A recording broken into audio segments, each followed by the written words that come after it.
Alright guys, we are back from our first test ride with the all-new RZR Trail S, and as you can tell by the state of my jacket and the vehicle, it was a lot of fun. Now I wanted to highlight some of the features that I find super useful on the Trail S, especially when it comes to sort of that daily life type of role like I was talking about.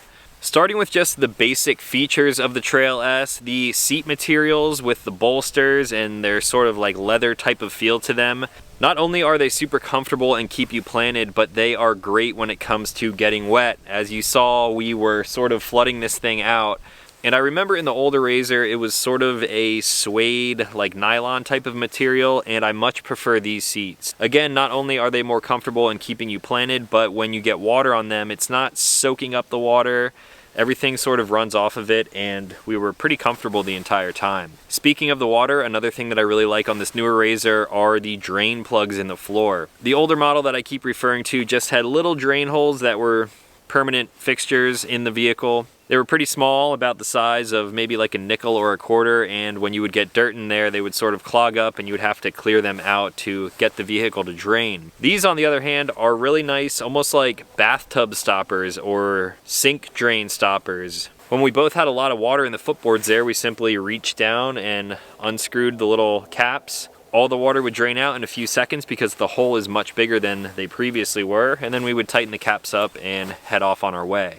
I can go on and on about the suspension and how tight the steering was, and the power alone was just phenomenal on this thing out there on the trails. I didn't even really get to test the top speed of this RZR yet because we were on some really tight areas there. However, power is absolutely no issues, but how about the Trailblazer collection of accessories that are on this thing? One thing that we did not use, of course, is the winch. Luckily, we were pretty close there when we were going through that massive puddle. We were sort of off-cambered, didn't realize how deep it was, but this thing powered through without an issue. The guard up front and the extended guard in the rear also were not put to use on this first test, which is probably a good thing.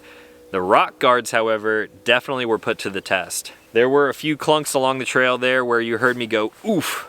And if I were to spec out a RZR of my own, that is probably one of the first things I would add to a machine like this. Without those on there, we may have done some damage to the vehicle, but luckily it was equipped with them and we kept on riding without any issues. The other few things that I would definitely consider a must-have on a vehicle like this now are the vented windshield, the rear windshield, the roof, and the lockbox in the back. I had a lot of camera gear along with me on that ride there, and we were getting this thing completely drenched, of course. And as you can tell, my camera is fine. All my other camera accessories are all good to go.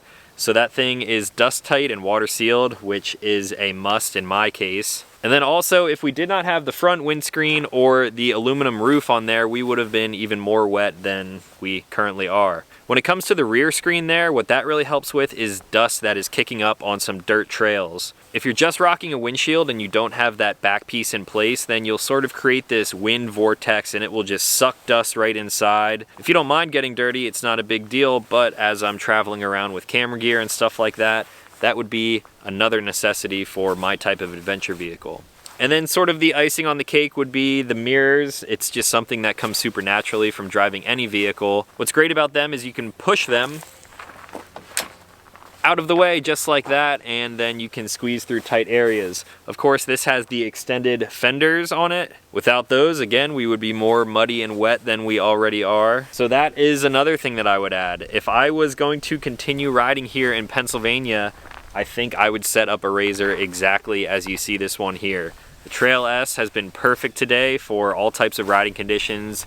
We luckily had beautiful weather. We were able to get into places that I've never been before. No vehicle that I own would be able to get there. And it just added a whole new dimension to my sense of adventure. I would definitely like to get this thing back into an off-road park once I have more time, but what I'm really looking forward to is extending my adventures while I'm traveling the country. Out on the road, like I keep mentioning, my van can only take me so far. If I have something like this in tow, my adventures are going to pretty much double and triple. They're gonna be bigger and better than ever before, and I am extremely stoked to bring you guys some more content on vehicles like this in the future.